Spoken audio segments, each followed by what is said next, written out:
On this episode of ResiWeek, we talk CEDIA's virtual wrap-up, as well as the Lutron connection. Savant's got a new partnership, and ISE is postponed. All this and more on this episode of ResiWeek. The network for the AV industry. What are you listening to? This is AV. This is AVNation. This is AVNation. This is ResiWeek, episode 242, Trade Show Whisper. Support for AVNation is brought to you by Vanco International. Learn the technology behind the award-winning EVOIP, AV over IP system. And by Just Add Power, the global leader in video over IP solutions with systems that give you easy installation, unmatched scalability, and outstanding performance. Welcome to this episode of ResiWeek. This is your weekly roundup of all the latest news and stories for the residential AV industry. I'm your host, Matt D. Scott for AVNation.tv. And this week, I'm pleased to be joined by two of my good friends. First, we have Bob Archer. He's the senior editor of CE Pro. How you doing, Bob? Great. Yourself, Matt? I'm doing fantastic. And we also have, I'm feeling very out of place without the guitars in my office. We have Taft Strickland. He is the dude at Just Add Power. How are you, sir? I'm excellent. Happy to be here. Thank you both for joining us. Gentlemen, I want to kick this off just before we jump into a couple of stories with just a quick conversation, quick wrap up. Last week was the virtual CEDIA Expo. It went off. Training started on Tuesday. The exhibits started on Wednesday and Thursday, and they had a lot of really good content out there. A lot of great training classes, a lot of really good virtual exhibits. They kicked off the CEDIA Strong Scholarship Fund, the CE Pro, which Bob, you're a major part of, had their all-star band out. It was very similar to a traditional trade show event, minus the fact that none of us were anywhere. We were all at home. Bob, what was your kind of take your takeaway from the event in general? How did it differ from an in-person show as you covered it for CE Pro? It differed in a couple of ways. You can't replace product demos or even seeing products in person. You can't replace talking to the manufacturers who develop these products to give you the backstory on why they developed them and what their goals were. Or even, simply interacting with the various industry members that you would get at an in-person event. But given what 2020 is, I thought the event was really good. I mean, there was 110 exhibitors, and everybody had a lot of materials within their virtual booths. There was a lot of interaction as best as could be done via Zoom or chats or whatever. And as you had alluded to, I thought the content in terms of the education was really strong. So overall, we made the best of what we could, given what 2020 has handed us. Yeah, very good. Taft, I kind of wanted to get your take on this as a company who, we normally see on the show floor. We talk to a lot. You participated in the Infocom virtual event, but didn't participate necessarily in the same way with the CEDIA event. What drove that decision? How do you, as a manufacturer, go about, connecting with your clients virtually, especially if you're not in some of these shows? Well, and so CEDIA is such a great event for us. I mean, it's more than just a trade show for us. It's a trade show. It's a super fun dinner. It's a concert. I mean, it's a whole week. And leading up to CEDIA, I would wake up in the morning, like my heart racing a little bit, like, what am I supposed to be doing today? And I'm like, oh, that's right, CEDIA. And this is, for me personally, this is the first CEDIA that I haven't been to in 25 years. I'll also fess up that my hair is mostly gray now that you guys know how old I am, kind of, sort of. But anyways, for us, we had a very difficult time with virtual at Infocom. It was really difficult. We came out of that show and flipped around and just pressed a massive virtual experience with our dealers, with our distributors. We put a thing on our website, and you literally can kind of do a virtual one-on-one with us anytime. And that just exploded. It was huge for us. And then I think it just kind of made us virtually exhausted. Sorry for the joke. Great but joke. we were virtually exhausted, the whole team. And, there's only so much you can do, on Zoom. I know we're on one right now. But, you do it day in, day out, hour after hour after hour, and it's far more exhausting than your feet hurting standing on, double cushioned carpet at a trade show. And we felt like we had done such a fantastic job on everything virtual leading up to it. And I kind of knew it was going to be a little bit difficult on our staff, and we just kind of decided at this point to pull back, apply our dollars towards next year for the booth. And we're looking forward to 2021. And we're still doing a lot of stuff, week in, week out, with the virtual one-on-one things we're doing and the demos and everything else. So it was kind of a difficult decision.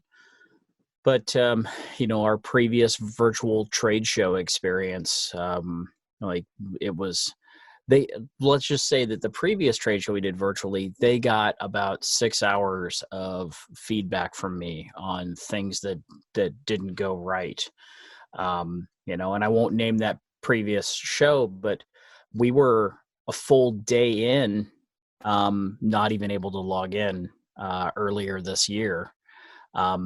And so it just, the fact we live in this huge tech world, and then to see kind of, earlier this year to have a virtual show, and it just really, it stumbled, and the experience my kids are doing with distance learning on Google Meet, I feel like was better than that. So, we're looking forward to 2021. I'm a little bit bummed on not being part of CEDIA Virtual, but it's risk versus reward, and what are you willing to bet your money on? So, there's that. Yeah, I will say even for myself that it's really tough. I'm on obviously these every week. We record every week. That's pretty normal. I'm on multiple calls a day, just like everybody else. I'm not special in that regard, special in other ways, but not that one. But I know when I tried to initially log in, I had problems. And the hard part is, unless you've been able to schedule your time to deal with all of that, it's very, very challenging to manage that. And when you know that there's on demand as well, other things sometimes take precedent, especially if something's popping off that week that you have to deal with. But all in all, I know it was a fantastic show, and I know that everyone is looking forward to the future events down the road, as hopefully this changes. To kind of stay with this topic a little bit, I want to go to a story that comes to us from CE Pro. Lutron announced during CEDIA Expo that they're going to have a Lutron Connection 2020 virtual events. And yes, I said events, not event, because this is going to be I believe a 6-week event that's going to run on 5 distinct themes, kicking off on the 25th of September, which is the end of this week, and go through the first week of November. So you're going to have an opportunity to hear some kickoff messages from Lutron execs, outline obviously Lutron's messaging and their vision going forward. A Lutron home is personal. A Lutron home is beautiful, reliable, comfortable, and its beauty as well as full of possibilities. One of the biggest things I see with this, as we just talked about a virtual event that has time constraints. Taft, how does Lutron, for example, and I know you can't speak for Lutron, but how does a company like this, when you look at a company that is very involved in Expo as well, just like you guys normally are, they're also doing their own thing. How do you balance, and I know you kind of alluded to this, how do you balance wanting to premiere things at the events that you normally do, with, hey, those events don't happen the way they normally do now, so we're going to do stuff ourselves separately. How do you balance that? Well, that's we'll just say it's 2020. It's just it's a crazy year, and with everything that's going on, I can definitely see the folks at Lutron plowing ahead. I mean, I'll jump on a soapbox for just a moment about Lutron. So they created the category. And, to this day, people say all the time, any sufficiently advanced technology is indistinguishable from magic. All right. I was recently, well, not real recently, early February, I was at a large project, large residential project, and went to walk through and take some photos with an integrator. And it's like a 25,000 square foot house. And this house has everything. The guy's got cameras. He's got video over IP. He's got a game room with a giant video wall. I mean, this is like indoor pool, the whole 9 yards. You know what the guy geeks out about? Pressing a button and his lighting scene's changing. Mm-hmm. And literally seeing, a grown man who's the CEO of a large company press a button, and it's literally like magic.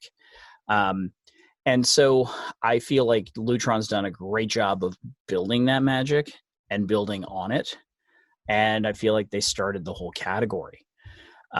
So it doesn't surprise me for them to take their normal effort and everything that's going on. And I would imagine, just like everybody else's company, travel budgets are way down. We're not buying tons of plane tickets and hotel rooms and rental cars and meals out and all that kind of stuff. And much like us and other companies, I'm assuming they're looking at ways to spend their money and resources and really to keep things, brewing and going. So I think what they're doing on their own, which is a larger scale of what we've done with our own virtual events, I applaud them. They've always been a leader, and they've always been cool. They'll always be cool. But I really dig what they're doing and breaking out their own and stamping it and making it their own. So yeah, very good, Bob. My concern with this, and I'm very in tune with what Taft's saying as far as the leadership and the fantastic magic that Lutron can create from lighting control. But my concern when I see this, and understand what I'm saying, but my concern when I see this is, this past week we had obviously Expo, we had the Crestron event they had. Yep, their next event. I had another event from another kind of auxiliary space that my company works in this week. Lutron kicks off. I've got another event towards the end of the week that I've got to be on. We've talked about, Zoom exhaustion, and everyone's talked about that they're on Zoom meetings all day. It's another level when it's exhibits and quote unquote conferences. How do you, as a manufacturer, as an organization, as anyone, how do you manage the burnout from these events? Because we all want to, I want to see what Lutron's doing. I wanted to see what Crestron's doing, what Expo was doing. But I also have to run a business. How do I balance that? Well, there's no easy answer for that. That's why I asked you, because you're really smart. I can make something up and it sounds okay. Perfect. No, you have to evaluate your time, where you are with your business, and how these events can benefit your company.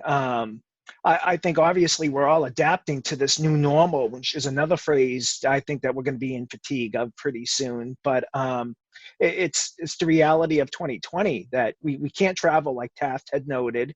And so we have to remain in contact with business partners and clients and everything. And the most convenient method in 2020 are these unified communication platforms. And so if it means bringing education and product training and whatnot via one of these platforms, a manufacturer has to do it. Now it's up to the dealer or the person at the other end to schedule their time accordingly. We all are Zoom fatigued or Zoomed out, but it's a reality of today. I think we're all simply working hard to maintain our heads above water, and hopefully it gets better. We find a cure and we move forward. But at the end of the day, I think at some level this is the new normal. We will be doing these meetings going forward. I do obviously always appreciate and thank you guys for joining me anytime that we talk about Zoom fatigue on Zoom. The irony of that is never lost. Yeah. Let's transition for a minute away from Zoom fatigue into another story about a lighting. Savant and Robern have a partnership to bring circadian lighting to premium bathroom vanities. This comes to us from Residential Tech Today. You might be sitting there saying, really, we're talking about bathroom vanities? And yes, we are. It's going to be fantastic.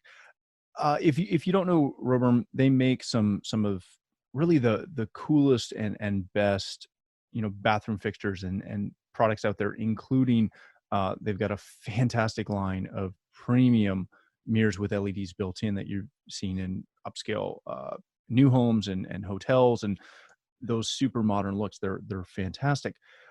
But with this partnership, they're bringing it and integrating that LED in with Savant for their circadian rhythm, as well as their toning ability to, accommodate skin tones and make everything kind of perfect within that bathroom. Bob, I want to start with you on this. Savant has been, shall we say, very aggressive with their partnerships and their acquisitions.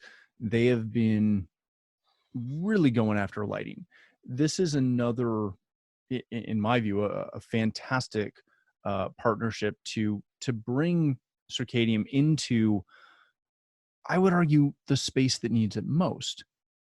Am I reading too much into this, or is this kind of that perfect bar of entry? No, I think you're right on. I believe ProSource cites the lighting industry as a $44 billion industry. And us as a custom install market, we've barely tapped into it. So if you think about what we've done and the long-term potential of where the market could be, it makes perfect sense. And Savant deserves a lot of credit for getting out in front of it. I hate to say it as like an old crusty AV guy, but circadian lighting and wellness, those categories are what's opening doors for integrators now. It used to be the cool home theater, but those days are gone. Taft, is it a challenge, kind of to Bob's point there? Is it a challenge for the traditional AV integrator to jump into these categories? With this, Savant is making it easy, right? They're giving you a partnership. If you're a Savant dealer, they're going to have, I'm missing it in a second, hundreds of styles available in the Savant store, so that you can, while you're pitching music for the shower, you can also pitch a really cool mirror that'll do all this awesome stuff. Yeah. How do dealers, who in this case maybe aren't Savant dealers and they don't have access to that partnership per se, how do they go about trying to dip their foot into this? Or do you do it like anything else?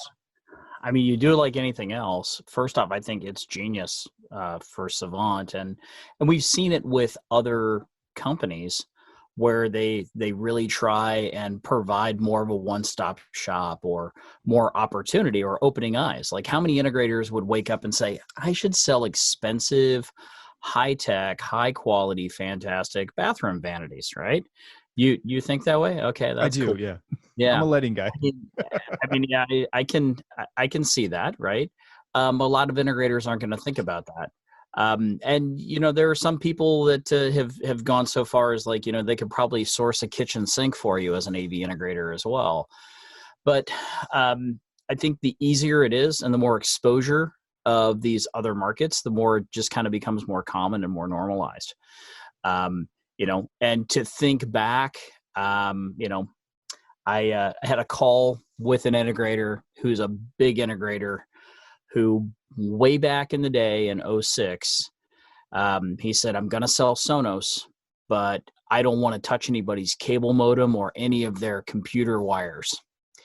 And that was in an email that he and I had traded back and forth. And I have it printed, and I occasionally snap a photo of it and text it to him, because a huge portion of their business now is networking and Wi-Fi and cameras and doorbell. It just goes and goes and goes and goes and goes. I think it's a natural progression. I think if an integrator is not a Savant dealer, they should go and read the article, bring it into themselves, and talk to some of their suppliers to figure out that they're getting every opportunity that they can, within each of their customers. So, that being said, I applaud them for grabbing something that, is niche, pulling it off the shelf, and just opening the catalog and going, hey, here you go. Here's something else to think about. And I think times like these, make people think there's something else to think about, and how else can we make money? How else can we stay, top of mind with our customers? So, yeah. And then my last question is, can I get one of these mirrors that I can carry around and it makes me look better? Because you said there's skin tone lighting. Like, can I just wear one, like a Flavor Flav clock? It'll reflect off of me. Well, yeah. You lift it up and, kind of do it like the old school tanning things. Yeah. I lift it up and then I look like I'm 26, and then I put it back down and then I look like I'm older 27. than 20. Oh, okay, great. See, great. You have to be careful not to buy a funhouse mirror by mistake, though. Oh, I was born a funhouse mirror.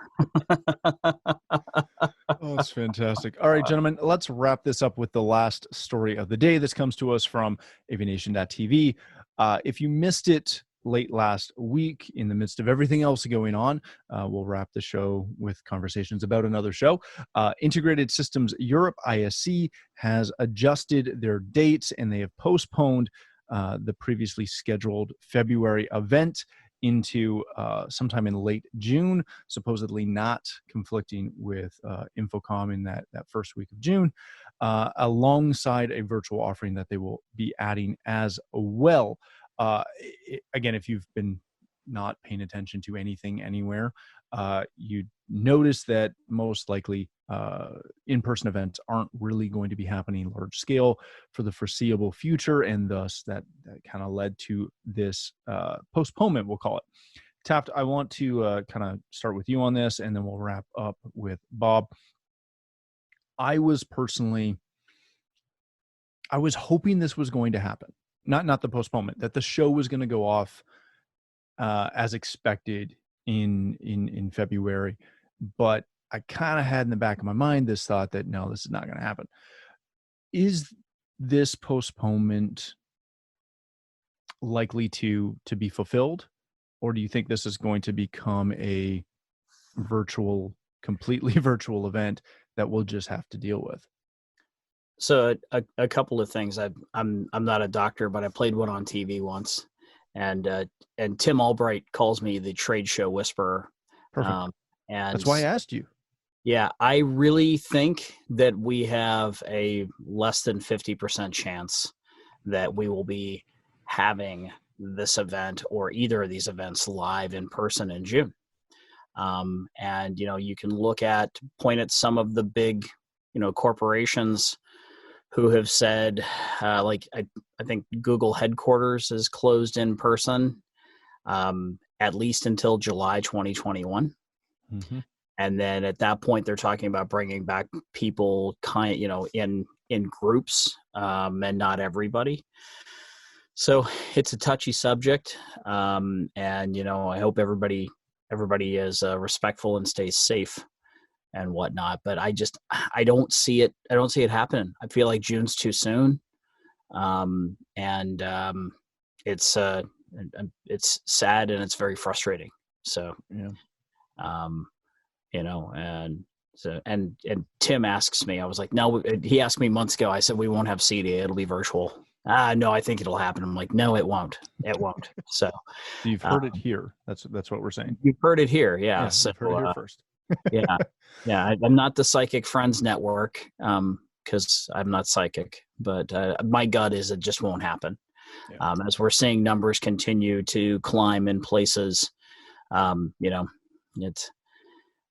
kids are 2 floors, 3 floors above me right now doing virtual school because they won't even open schools here. So, it's just, and they're saying maybe they might go to school this year, but, and it might be part-time. So that's my 2 cents, and it's worth about a penny. So very, very, yeah, but it's an American penny, which is worth way more than a Canadian penny right now. So you got that going for you.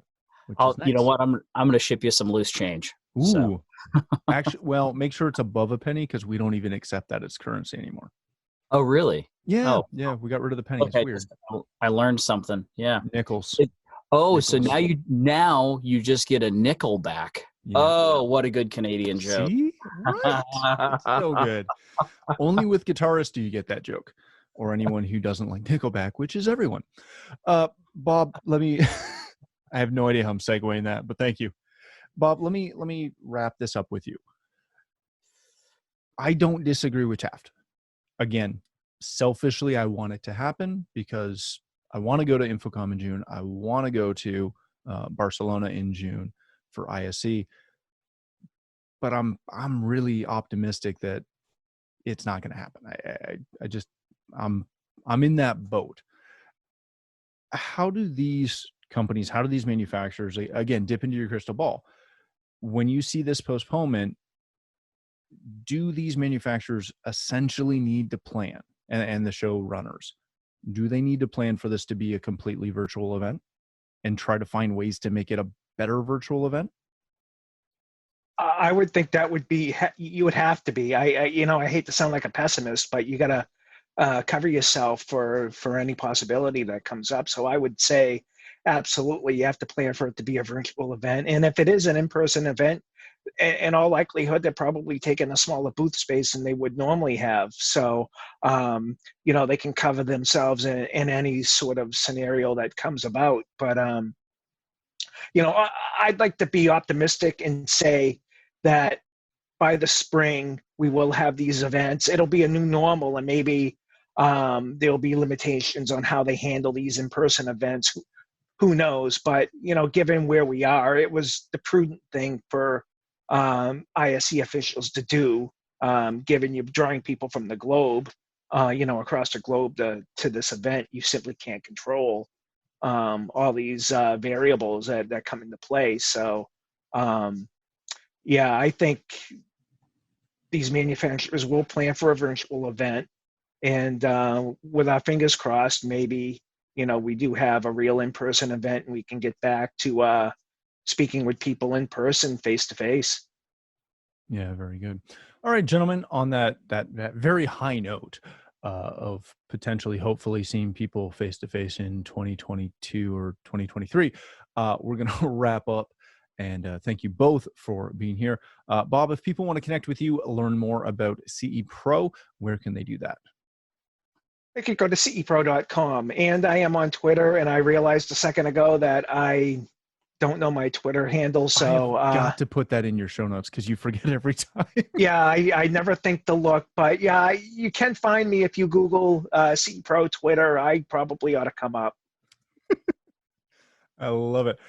Taft, my friend, thank you so much for joining us. If people want to connect with you, connect with Just Add Power, see all of your virtual offerings that you have right now, where can they do that? You can go to justaddpower.com, and then we are on Facebook, Twitter, Instagram, and kind of all over the place, all the normal platforms. And our handle everywhere is just add power. It's always nice when people know their handle, like Bob's, which is Bob Archer 2010, at Bob Archer 2010. I never remember if there's an underscore or a space in there. Don't worry, it's going in your show notes. I got you. I got you from Okay. now on. We're good. Okay. Thank you again, both of you, for joining us. It was a great discussion. If you'd like to connect with me, you can find me on Twitter at Matt D. Scott and pretty much every other social platform. But more importantly, please visit avnation.tv, where you'll find this show as well as a wide variety of our other shows with all the verticals that we cover. When you visit the website, please take a moment to check out our supporters. We are extremely thankful for their support and ask that you check them out as well. Thanks again for watching. That's all the time we have for this episode of ResiWeek.